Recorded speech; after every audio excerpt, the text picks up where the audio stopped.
John Babolic. That's right. That's it. That's the beginning, middle, and end of that. He's a pretty funny guy. Yeah, we're nothing but humor around here today. But unfortunately, we start today off with a little bit of a frown on our faces with some news that Mr. Duffy was just sharing with me. Bob, we've lost another member of Potter Great Nation. Is that right? That's right, Jason. I just learned yesterday from a mutual friend that Jim Harris, former Potter All-Ohio player and coach here for 5 years back in the early 60s, passed away in the Seattle area. He's living with his daughters up there, and he was 92 years old. Jim was graduated from East Liverpool in 1946.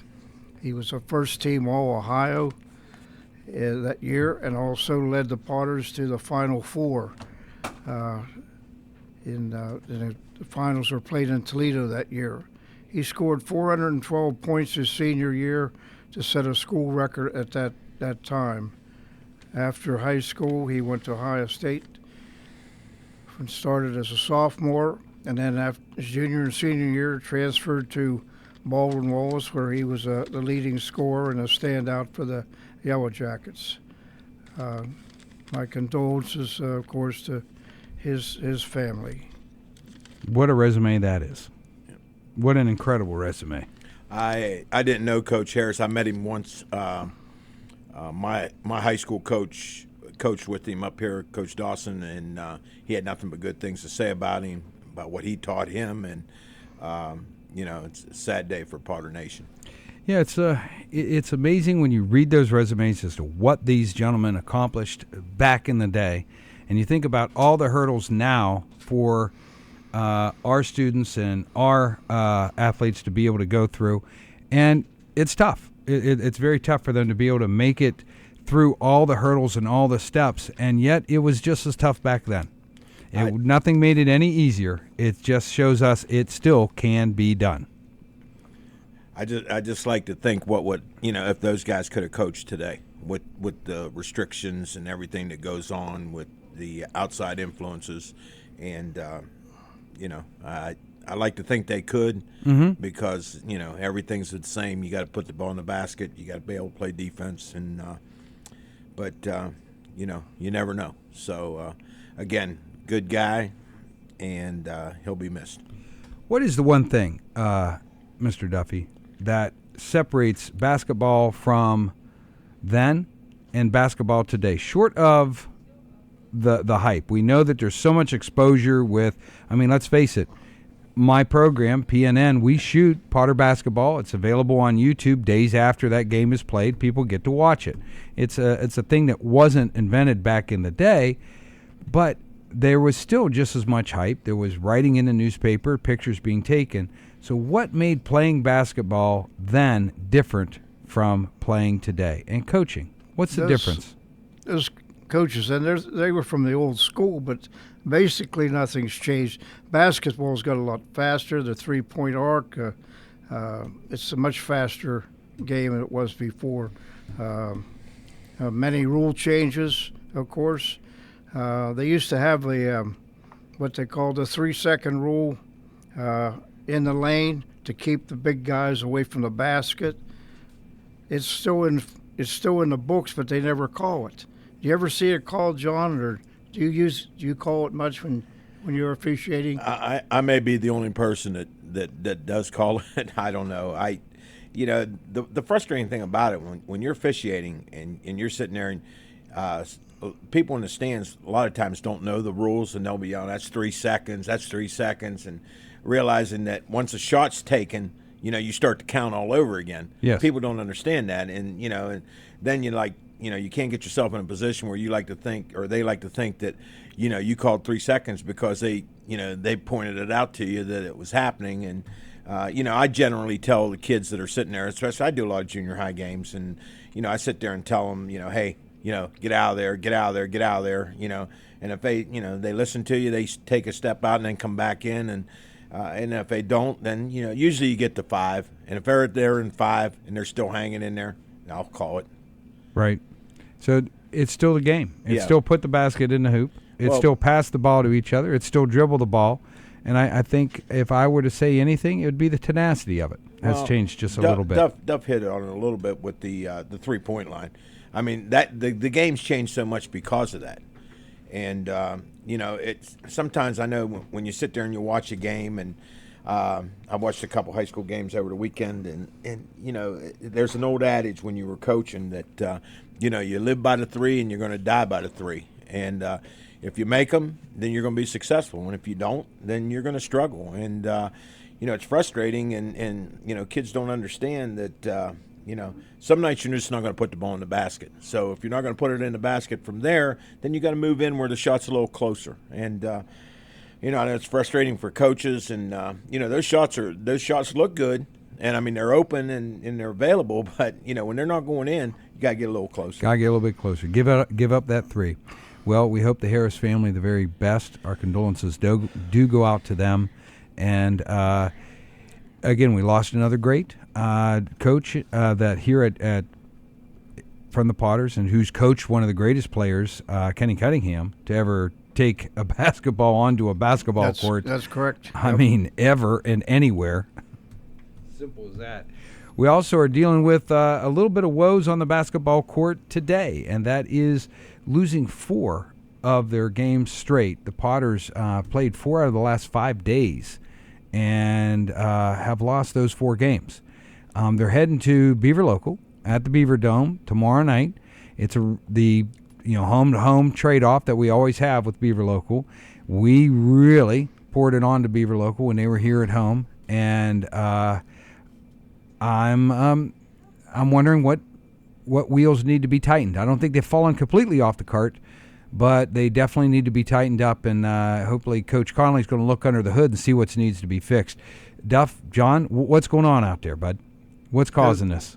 Well, the Potter defense is just gone home. I mean, the other night I saw the game Saturday night with Wellsville, and we had no defense at all. I mean, it's just one of those nights. Now, last night they hung around. They were leading by 2 at halftime, and then kind of fell apart in the second half. But Salem really Nate come after Conley them. said in the newspaper today, he says they have to tighten up the defense somewhere, and he'll get a day of practice today finally, and then go into another game tomorrow.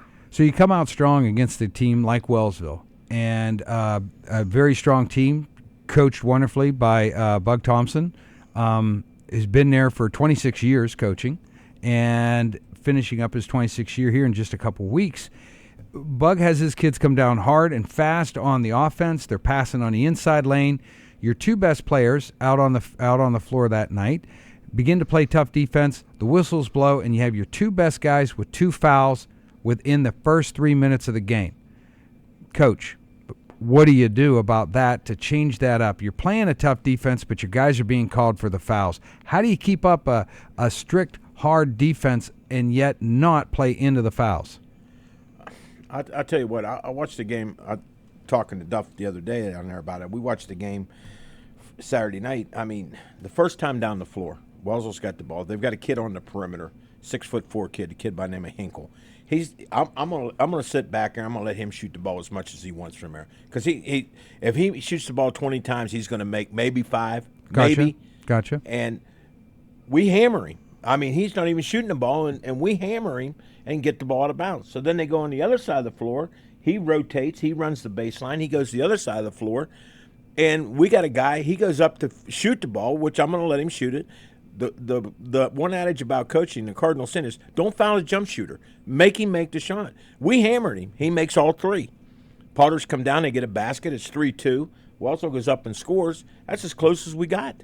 I mean, it was, sometimes you got to be a little bit smarter on the floor. So what do you do as a coach? Do you bring the kids in on a timeout and you tell them, okay, listen, wise up, here's the deal, here's what to do, here's what not to do? Yeah, Is that what you do, Coach, or do you make a personnel change, set someone down and go, look, cool down for a second? Well, I'm sure Coach Conley, and I know he did, because I saw him at Wellsville one night. I was down, I think it was over Christmas break, and my son was home, and we went down and watched a game, and I know he was there scouting, so, I mean, I know he knew the Wellsville personnel. And it's just, sometimes the kids get on the floor and they go brain dead. They have a tendency, and I'm sure they were told by the coaching staff that this is what we have to do. But that the best teacher is the bench. If it happens, then you bring the kid over. You have your assistants. You sit down and talk to them and say, listen, we need you on the floor. You're not doing us any good here, but you got to be a little bit smarter. Okay. You can't play. And then once you get fouls, like you say, you get 2 fouls, then you're a little bit timid, and that's what happens on the defensive end. You're timid, and And if an offense takes advantage of that, of you being timid, they're just going to run it. And Coach Conley, in fairness, they're running through some sickness and some injuries, and everybody goes through them. You got to fight through them. You can't use that as a crutch. The kids got to understand. Sure, they can say, well, we lost because he didn't play or he didn't play. No, the other guys go in the game, they're capable of playing, or they wouldn't be on the team. Yeah. So Duff, you've seen a lot of basketball. You've written about a lot of basketball. Tell me what you've seen in teams that are able to make a change when things are going wrong and get it right. What's the fundamental thing that you see that happens out there? First thing's a timeout. Yeah, okay. You can feel that as a observer of basketball. You can feel when a coach should call the timeout. They're getting run all over the floor. It's time to make a change of some kind. And of course, East Liverpool's had some injuries, some illness, and they haven't been at full strength lately.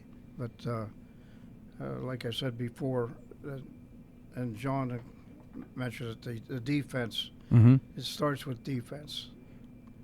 Everybody can play defense. Right. You got to get those guys out You there, don't- stop Right. that action, slow that action down. yeah, you don't have to have great ability to play defense. To be a shooter, you got to be a good. You got to work at being a shooter. Defense, it just comes from the heart. You just got to be able to go out on the floor, move your feet, and if you're not as quick as a guy, or the guy's a little bit quicker than you are, take a step back. Don't go up and get in his shorts, and then he goes by you and shoots a layup. Back off a little bit. Make him Back shoot. to my grade school coach. I always remember about defense. I was in the 7th grade. He says, And no, I wasn't his grade school coach either. Thank God. But he said on defense, stay between your man and the basket. Now that makes sense. Think about it. Stay Right. between your man and the basket. That's all you got to do. That's all you have to do. And when on offense, put the ball in the hole. That's lesson number 1. Lesson number 1. Ball in basket, win game. Basketball 101. There you go. Simple as that. If it could only be that simple. Again, the Potters will be taking on Beaver Local 7:30 out at the Beaver Dome on Thursday tomorrow night, and we will see what happens out there. We're hoping that the Potters take the full team and have themselves woke up on that floor and come out with very, very tenacious and keep up with that defense, slow down anything Beaver Local brings down, and then hopefully it allows for that offense to be able to get back into its groove, build up momentum, and maybe bring home a win before these Buckeye 8 championships. They're going to be hosted here at the Fieldhouse on Saturday. That action starts at 10:30 in the morning. It's going to run throughout the entire day. Great day of basketball, high up on the hill, 100 Main Boulevard, right here at the Fieldhouse, home of the Potters and the Buckeye 8 championships here for 2018. And we're talking about championships. Holy moly, the countdown's rolling. That Super Bowl's coming right around the corner. Here it is, Eagles and the Patriots having at it for the NFL championship. Everybody's got the hype going. They got all the interviews. Everything's going on, all the hoopla. And then finally, somewhere around 8 o'clock, 7:30, they might actually play a football game. I don't know. That ball gets kicked off and starts rolling. Picks for that game and predictions. What do you have? John, we'll start with you. I'm probably in the minority, and I'm probably don't have a clue what I'm talking about. But I think the Eagles are going to win the game. I have that feeling. They seem like they're a team of destiny, and when they did what they did to the Vikings, they made me a believer. Even playing without their starting quarterback, their defense is really, really good. And I kind of like the Eagles. I know everybody's on the Patriots and they're a favorite, but I like the Eagles. I'm sorry. I mean, I just do. And then, like I said, we come back here next Wednesday, and you say, "Hey, remember what you told me about the Eagles?" And I might be saying, "Hey, remember what you said about the Eagles?" Exactly. Yeah. So that's my pick. hey, your opinions are free, and some stink. Yours usually do, but that's okay. That's why we have deodorant. Just so the Eagles have a 40-point lead going into the fourth quarter, they might have a chance. Don't ever undersell Mr. Brady. Isn't that Rule 64B, paragraph 3? He's a magician, and probably the best quarterback I've ever seen. For someone to make the right decisions as he's done over the years. So we're talking Patriots for you, Bob, and any big events, any one thing. Is it going to be a come-behind victory again for the Patriots, or do they jump out ahead and lead the whole game? I look for them to have to come from behind again. Mm-hmm. I think Eagles will keep them even with that defense, but I think they'll have to come from behind, as always, and with Mr. Brady at the quarterback. One thing I think one of the keys too might be if Gronkowski can play. If he can't play, then I like my chances a lot better. Right. But, we'll see what happens. We'll have to see what happens here on Sunday evening. My take on it's going to be plain and simple. The Eagles are going to jump out in front. They're going to play a real stingy defense. Then adjustments will be made by Belichick and the crew, and it'll take itself down to the very end. But I will tell you this. If you watch that Eagles defense get helmets on Brady 4 times, we're talking 4 sacks, the game is theirs. That's my prediction right then. If they can't get him to the ground 4 times with ball in hand, then you're looking at the Patriots giving him just that extra time to pass, and it's going to just be one more come-from-behind victory for the Patriots on that championship. So there's our predictions for the NFL and the Super Bowl. And if I were you and I was a betting person, I would not listen to anything we say and put any money down because I'll guarantee you one thing. One of us is right, and the other 2 are wrong. Exactly. It's simply that way. And it's usually me on the wrong end, so there you go with that one. Want to get your guys' thoughts on this one as we're coming up towards the last 10 minutes here of the show, and that is the Major League Baseball. We had a strange announcement, 2 strange announcements that really blew me away and takes us back to a couple conversations. The first one was just about doing the right thing for a franchise. The Cleveland Indians, they did away with the mascot of Chief Wahoo. Good move, bad move, indifferent move. Does that help a program out? They couldn't do it now because they had all those things printed up there in the warehouse, so it doesn't go into effect till next year. It's kind of interesting to see what they're going to do with the Chiefs and the Redskins. If they're going to make that happen, and if they don't, then this is a voluntary change made by the Indians. I guarantee in Major League Baseball and Rob Manfred, the commissioner of baseball, I'm guaranteeing he told them to do that. So you're watching the Cleveland Indians make that change. And whether they were forced to or not, good move for a franchise. Does it matter? I think it might matter to the fans. Mm-hmm. I don't think it matters to whether you win or lose or not. But gotcha.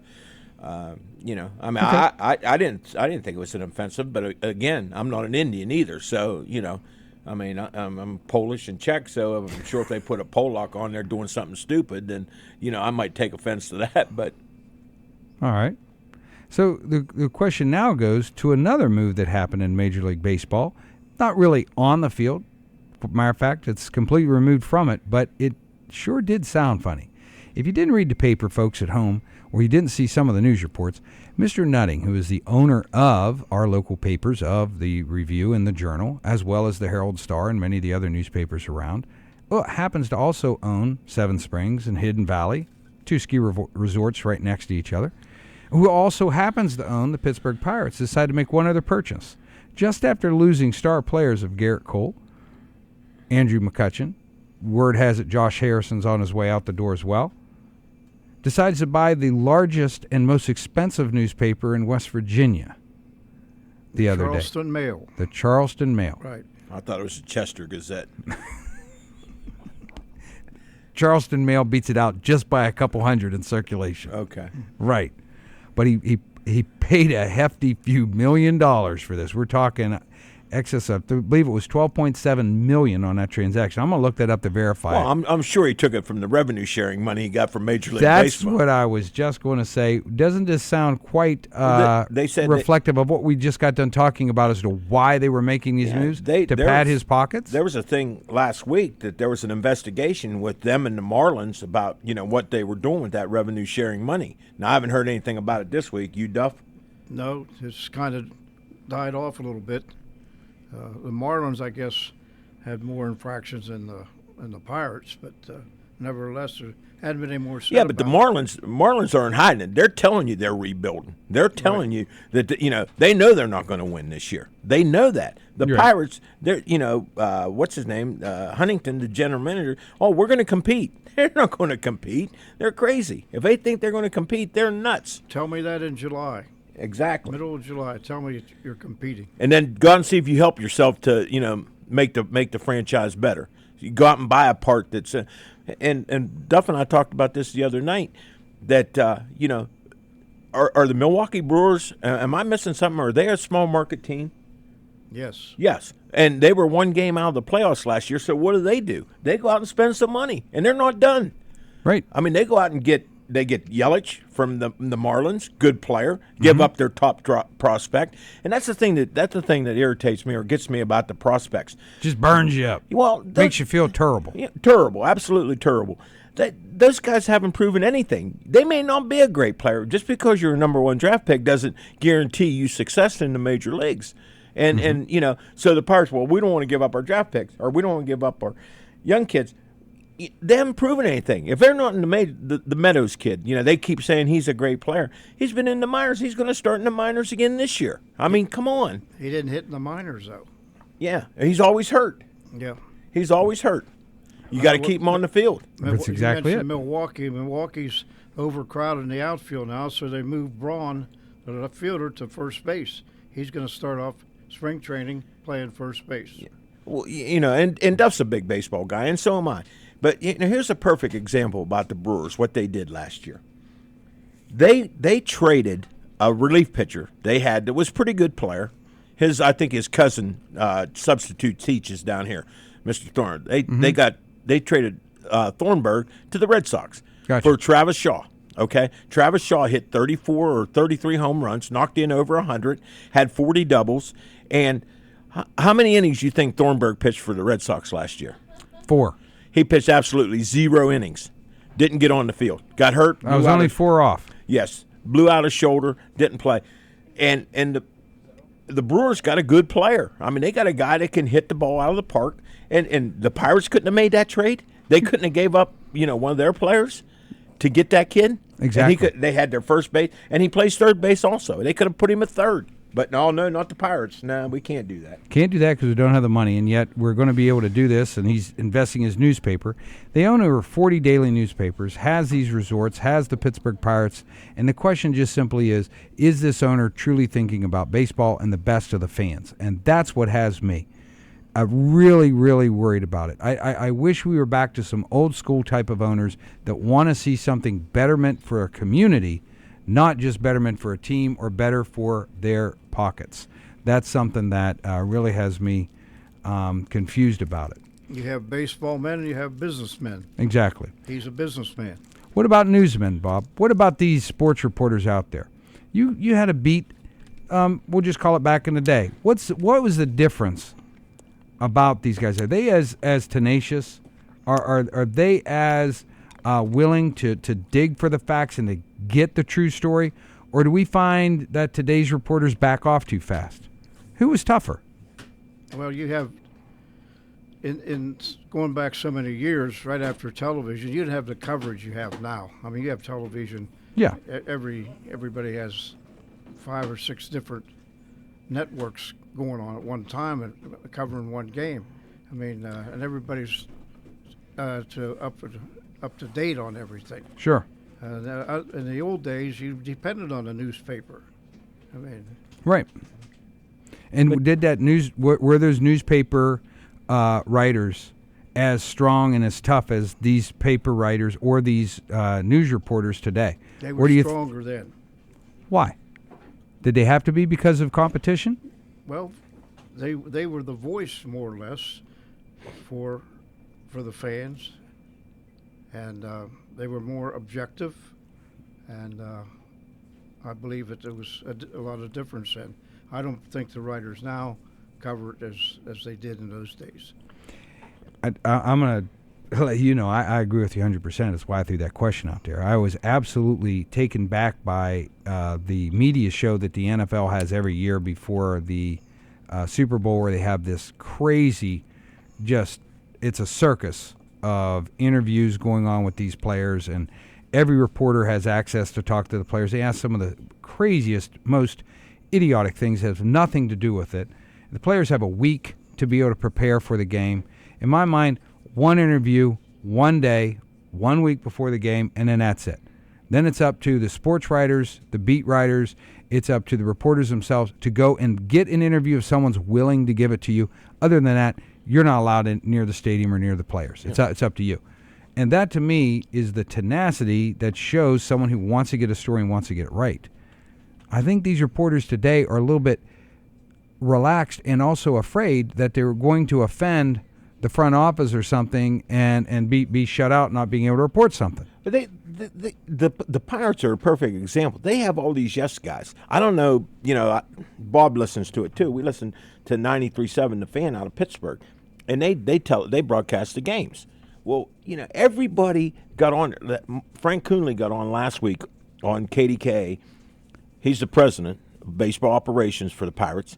He got on. He's defending what they do. He said their payroll went up substantially. You know why their payroll went up substantially? Because they cut. No, because of arbitration. The only thing they paid for was when a player went to arbitration and they got awarded that money, they had to pay him. That's why their payroll went up. And then he says, the fans got to be fair. He said, Bob Nutting's a good guy. Bob Nutting is a bum, man. For baseball, he's a bum. He's a great businessman, and he's making a heck of a lot more money than me, you, Duff, and everybody in this room is ever going to make. But as a baseball person, he's a bum. And they got to get rid of him, and Major League Baseball should step in and say, hey, enough's enough, sell the franchise. Because isn't a baseball team put together mainly for the entertainment value of that city and for the ability to bring a city together? Who's paying for the park? Who's paying for PNC? Exactly. The taxpayers in Pennsylvania. They're the ones footing the bill for that stadium. And every time you walk in and pay that premium price to go in and watch a professional sport, part of that is going to go into that entire operation. It keeps that thing operating. So you're helping support everything that takes place there. And that's why I scratch my head and go, exactly how much are these owners risking? Yeah. Now, I'm sure they could come in here and give me a financial report that's something really big and extraordinary. But I also watch these fans who want to root for something, want to have something to believe in. They want something that they can follow through with. And, I mean, they are truly in control. If you want to be in control, don't show up for a game. Well, yeah. Don't tune in. And then you're going to see just how in control fans can be. Perfect example. To an operation. Perfect example. My daughter and I went to the Penguin game last week. And we're sitting there, and it's in between periods, and these three guys were sitting behind us, and they were younger guys, probably late 20s, early 30s, and they're talking about the Pirates. And I'm listening. I'm not putting my 2 cents in because it's their conversation. This one guy, and it was perfect because that's the way I thought, is the Pirates better have a whole lot of fireworks nights and bobblehead giveaways this year, or they're not going to get anybody in the park. I guarantee you that. I think that's what we covered last week. Fireworks and T-shirts. They help make baseball what it is. We're hoping for a whole lot more of things to be excited about and to keep cheering for with the Pirates. And we're hoping that maybe folks can understand that they need to let Nutting hear their voice. They got that petition. They had 110,000 signatures on a petition. Needs to still catch fire. Ain't going to bother him. It probably isn't. But if people didn't buy the tickets, then that would be another thing. I wanted to throw this out there for you guys about talking sports, about sports itself, and about this entire hoopla that happens every year. We watch it with March Madness. We watch it with the celebration of the victories, and you watch some of the guys that get so close and they're defeated. And we have our kids all get involved with sports and focus on it. Here's the question for you guys. What's the takeaway from sports today for our youth? For a middle schooler who's looking to get started into high school and everything, why do we want them to be involved with sports? Why should they get involved and be a part of that? Bob, any idea about that? What's the big takeaway of being either a sports fan or being involved in sports as an athlete? That a tough one? That's a tough one. It is. Pride in your community, physical fitness. Do something that's going to keep you in shape. Keep your brain smart, and be active, be part of your school, be part of your community. And I think you can do that through athletics. And and I guarantee you this: it makes everything a lot more enjoyable if you're winning and things are going good. Your community takes a lot of pride in that, and they get behind the school, the programs, the people at the school, and it makes for those seasons to go a lot better. Yeah. So, if that helps, then it does, and kids got to play for the right reasons, not because mom and dad want them to play or they played or whatever. They got to play because they want to play. Because they want to be a part of it. They got to have some heart, and this is what I want to do. I want to get better. I want to make the team better. It's not about me. It's about making the team better. And being able to fight through that adversity when you don't have a winning season. Exactly. And the bottom line is, if they're good enough, they get a scholarship Mm-hmm. to help them to further their education. So be it. Right. Move that education forward. Hey, with that, we're going to be kicking this out on the end of the show. Any final thoughts, gentlemen, before we send it on down the road? Don't we owe congratulations to a couple of wrestlers? Oh, we certainly do. We owe congratulations to the brothers of Eric and Howard Williams. Eric was able to bring home the 8th grade championship at OVACs with his weight class, and his brother Howard, of course, captured the 106 weight class with the OVAC championships held down in Wheeling a few weeks ago. So congratulations to both OVAC champions of the Williams brothers, Howard and Eric, here at East Liverpool High School and Junior High. I didn't realize Eric had any eligibility left. This would be his nephew. Oh, okay. I thought you were talking about Bert. Man, I was going to say, man, he should dominate those kids. Yeah, I think so. No, this is his little nephew on that one, John. Okay. We'll have to get him pictures and a diagram, Duff. I don't know what else we can do to help him out. All right, folks, thanks again for joining us for Talking Sports with JB and Dr. Duffy. We'll be talking to you guys again next week. Be sure to tune in to PNN Talking Sports. Until then, have a good one.